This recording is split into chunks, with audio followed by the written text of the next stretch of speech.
नमस्कार मित्रांनो, मी शिवाजीराव गायकवाड आणि तुम्ही पाहत आहात आवाज बहुजनांचा न्यूज लाईव्ह। काल तुम्ही जे लाईव्ह बघितलेलं आहे अहमदपूर तालुक्यातील श्री क्षेत्र ढाळेगाव या ठिकाणी मी आलेलो होतो आणि आज सुद्धा हा लाईव्ह तुम्ही पाहिलेला आहे। ढाळेगाव या नगरीमध्ये संत श्री नारायणजी अप्पा महाराज यांचं हे मंदिर आहे। गेल्या अनेक वर्षापासून या ठिकाणी यात्रा भरविली जात आहे। माझ्या उजव्या बाजूला तुम्ही बघू शकता हे संत श्री नारायणजी अप्पा महाराज यांचं हे मंदिर आहे। पुरातन असा इतिहास या ढाळेगाव नगरीला आहे असं बोललं जात आहे। नेमकं किती वर्षाचा या ढाळेगाव नगरीला इतिहास लाभलेला आहे, नारायणजी अप्पा किती वर्षापासून या ढाळेगाव नगरीमध्ये आपल्या भाविकांसोबत वास्तव्य केलेलं आहे, पूर्ण काही मी जाणून घेण्याचा प्रयत्न करणार आहे आणि तुमच्यापर्यंत व्हिडिओच्या माध्यमातून पोहोचण्याचा मी प्रयत्न करणार आहे। तुम्ही बघू शकता या ठिकाणी अनेक भाविक आताही येत जात आहेत दर्शनासाठी आणि काही वेळामध्ये मी जे इथले मंदिराचे जे प्रमुख आहेत त्यांच्याशी संवाद साधण्याचा प्रयत्न करणार आहे। माझ्यासोबत कॅमेरामॅन मासूम शेख सर आहेत। असंच आपण या ठिकाणाहून जाऊया। उजव्या हाताकडून बघू शकता तुम्ही या ठिकाणी ह्या महिला ज्या आहेत दर्शन घेणे सुरू आहे। आता मी मंदिरामध्ये प्रवेश केलेला आहे। माझ्या उजव्या बाजूला जे आहे विठ्ठल रुक्मिणीचं मंदिर या ठिकाणी आहे। अनेक भाविकांनी या ठिकाणी दिवसभरांमध्ये दर्शन घेतलेलं आहे। त्याचबरोबर श्री संत मारुतीराव महाराज दस्तापूरकर यांची समाधी सुद्धा या मंदिरामध्ये आहे। नेमका किती वर्षापासूनचा इतिहास या ढाळेगाव नगरीला लाभलेला आहे हे जाणून घेण्यासाठी मी आलो आहे। ढाळेगाव नगरीमध्ये किती वर्षापासूनची परंपरा लाभलेली आहे हे आपल्याला जाणून घ्यावं लागणार आहे। या ठिकाणी काही माझ्यासोबत ज्येष्ठ नागरिक आणि महाराज सुद्धा असणार आहेत, त्यांचा परिचय सुद्धा मी घेणार आहे। तुमचं स्वागत आहे आवाज बहुजनांचा न्यूज लाईव्ह मध्ये। तुमचा अगोदर मला परिचय सांगा महाराज। मी लक्ष्मण महाराज कदम राहणार ढाळेगावचा आहे आणि श्री संत नारायणजी अप्पा महाराजांचा वंशज आहे। पण किती वंशज आहात? आता आमचं सरासरी या ठिकाणी 9वी पिढी चालू आहे। मला सांगा, आषाढी एकादशीला मोठी यात्रा भरविली जात आहे, किती वर्षापासूनचा इतिहास आहे या ढाळेगावला? श्री संत नारायणजी अप्पा महाराज हे वैराग्य मूर्ती जगद्गुरु श्रीसंत तुकोबाराय यांचे समकालीन आहेत।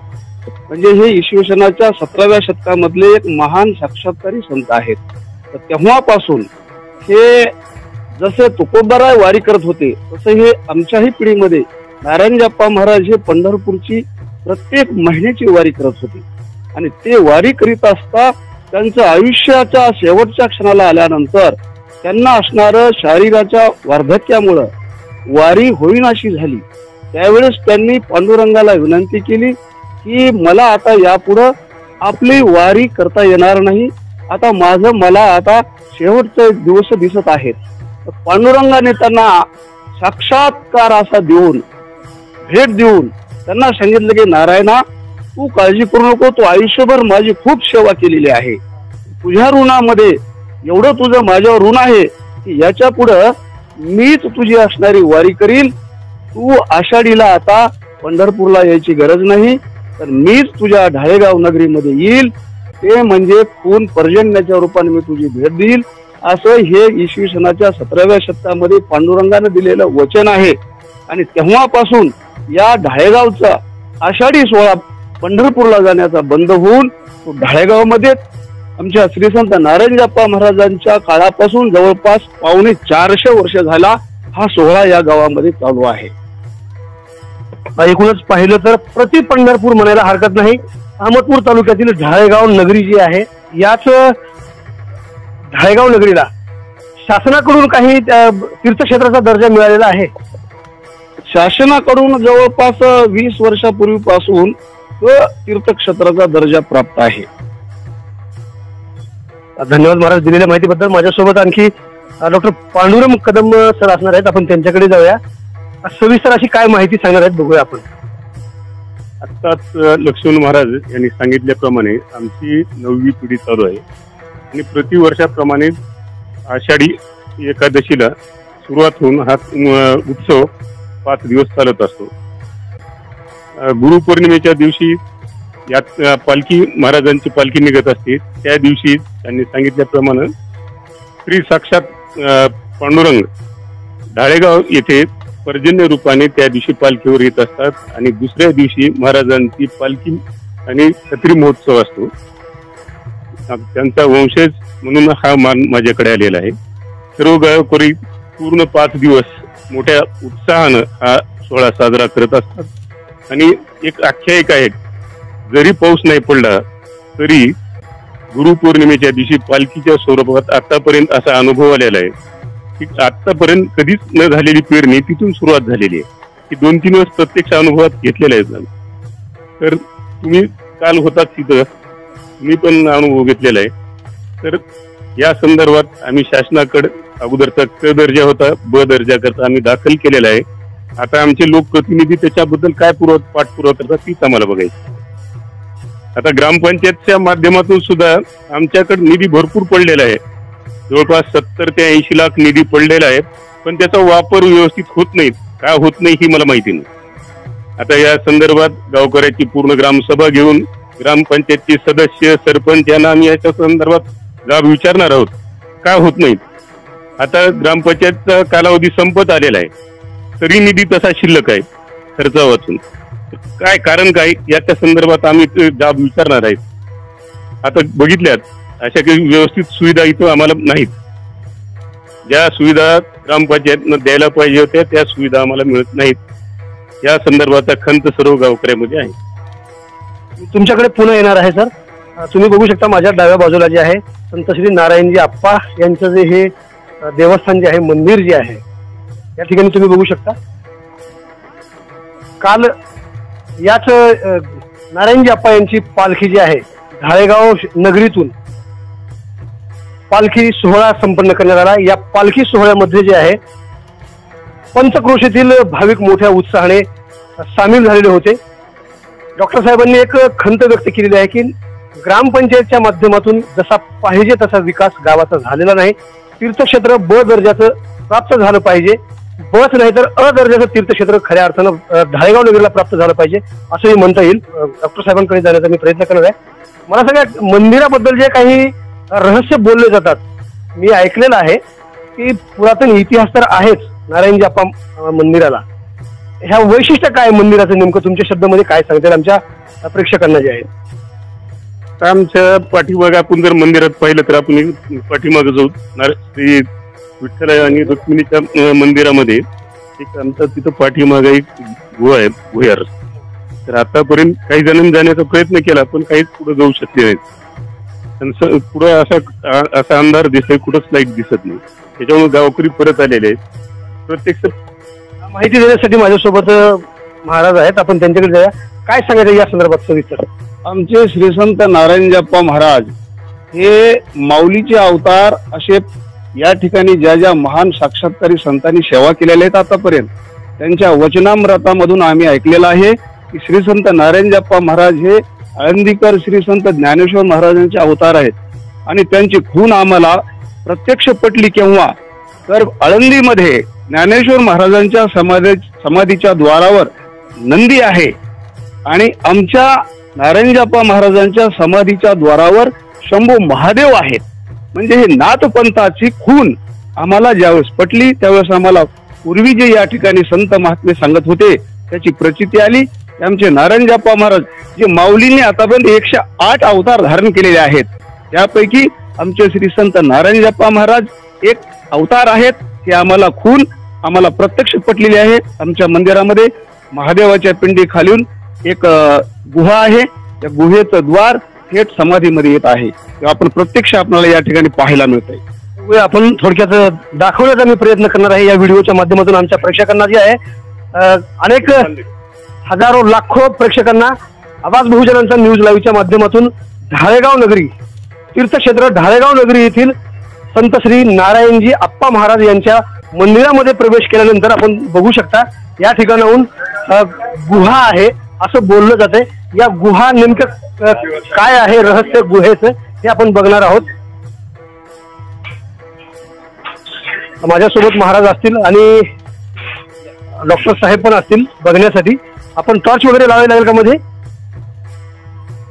मासूम भाई तुम्ही हे पूर्ण कव्हर करायचं आहे. तुम्ही बघू शकता ही गुहा जी आहे, समोर या तुम्ही. हा ही गुहा आहे का? अच्छा, हा हा हा. तर बघू शकता तुम्ही, आता आपण संत श्री नारायणजी अप्पा महाराज यांच्या मंदिरामध्ये आल्यानंतर हे गुहेचं दार आहे. कोणतेही बालक या ठिकाणी आल्यानंतर प्रवेश मध्ये करू नये म्हणून या ठिकाणी जाळी बसवण्यात आलेली आहे. आणि हे आपल्याला बघता येईल का उघडून? या ठिकाणी पूर्वी महादेवाची पिंड होती. या ठिकाणी पूर्वी याच्यावर महादेवाची पिंड होती.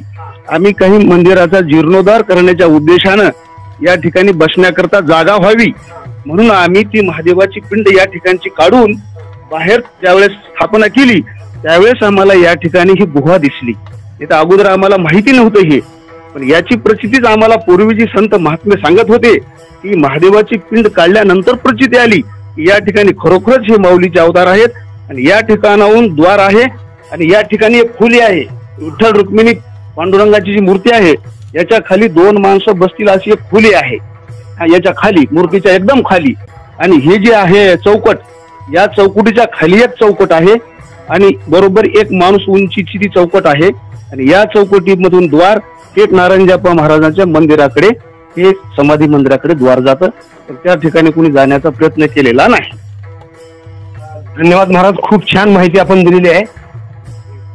हा, आणि पुन्हा आणखी मूळ समाधीबद्दल बाहेर बोलूया आपण. माशुमदा हे तुम्ही कव्हर केलेलं आहे, बघू शकता तुम्ही.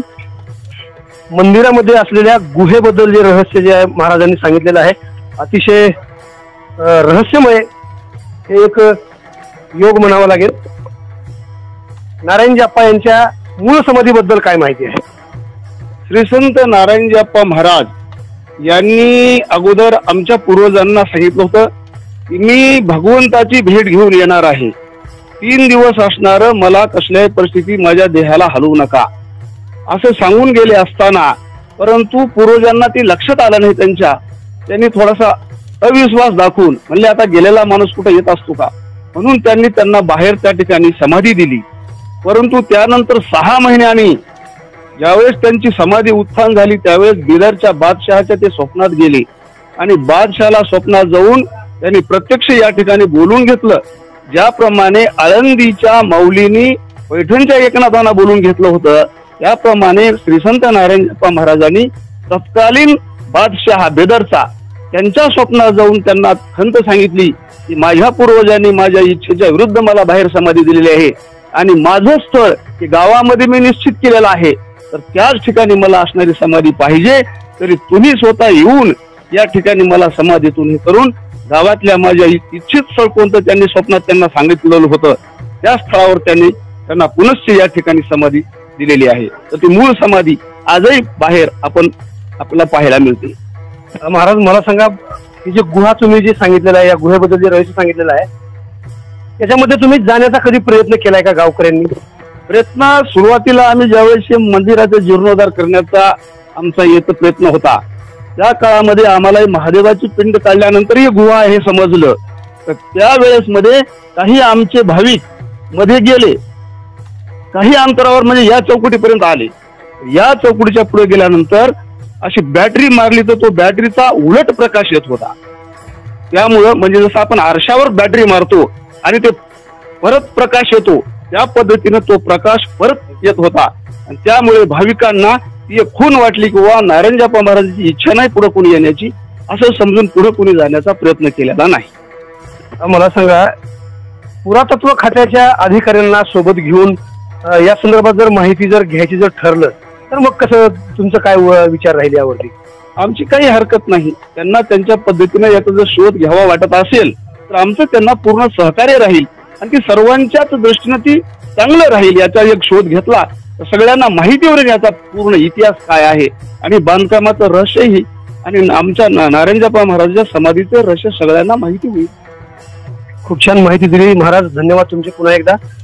तुम्ही बघितलेलं आहे या व्हिडिओच्या माध्यमातून जे आहे अहमदपूर तालुक्यातील श्री क्षेत्र ढाळेगाव नगरी येथे जे श्री संत नारायणजी अप्पा होऊन गेलेले आहेत, गेले म्हणता असं येणार नाही, ते प्रत्येकामध्ये आजही विराजमान आहेत. कारण पंचक्रोशीतील भाविक या ठिकाणी मोठ्या श्रद्धेने त्यांचं दर्शन घेण्यासाठी येतात आणि ज्या मंदिरातील जी काही माहिती आहे आत्ताच डॉक्टर पांडुरंग कदम साहेब तसेच महाराज यांनी आपल्याला सविस्तर दिलेली आहे. पुरातत्व खात्याने यापूर्वीही प्रयत्न केला होता, आणखीही प्रयत्न करतील का असंच म्हणावं लागेल. कारण जर या मंदिरामध्ये पावणे 400 वर्षापूर्वी एक श्रेष्ठ संत या ठिकाणी गेलेले आहेत. डॉक्टर साहेब पुन्हा बोलण्याचा प्रयत्न करत आहे, आपण त्यांच्याकडे जाणार आहोत. हा, सुरुवातीला पुरातत्व खात्याची एक दोघं आले होते. सुरुवातीला एक आपली खून आहे, बहामनी काळाची जी पायऱ्यावर आमचा येडका आहे तो बहामनी काळातलाच आहे. बहामनी मुघलाच्या त्यात हा पुरावा म्हणजे बहामनी काळातले मंदिर असलेला पुरावा आहे. हे जवळपास 350 वर्षाच्या पूर्वी बहामनी काळात आपलं होतं मुघल त्यावेळेस. पुरातत्व खात्याच्या लोकांनी ते सांगितलेले ही खून काय ती. त्याच्यानंतर ते आले नाहीत भेटायला, येतो म्हणून सांग. मंदिराचा परिसर जो आहे किती आहे, क्षेत्र किती आहे अंदाजे? आता ही पूर्ण 50 बाय 100 असणार आहे. 50 बाय 100 मध्ये हे नारायणजी आप्पा महाराज यांचं मंदिर जे आहे वसलेलं आहे. मित्रांनो, हा जर तुम्हाला जर व्हिडिओ नक्कीच आवडला असेल तर प्रत्येक भाविकापर्यंत पोहोचेल असं तुम्हाला करायचं आहे. त्यासाठी तुम्हाला आमच्या चॅनलला सबस्क्राईब करावं लागेल आणि जास्तीत जास्त याला शेअर करावं लागेल. कारण जिथे जिथे काही संत श्रेष्ठ होऊन गेलेले आहेत ते सुद्धा आम्ही आवाज बहुजनांचा न्यूज लाईव्हच्या माध्यमातून आपल्यापर्यंत पोहोचविण्याचा प्रयत्न करत असतो. ताजे आणि महत्त्वाचे अपडेट पाहण्यासाठी पाहत राहा ABN4 आवाज बहुजनांचा न्यूज लाईव्ह करता कॅमेरामॅन मासूम शेख यांच्यासह शिवाजीराव गायकवाड, अहमदपूर, लातूर. पुन्हा भेटणार आहोत पुढील बातमीमध्ये. तोपर्यंत जय हिंद. आवाज बहुजनांचा.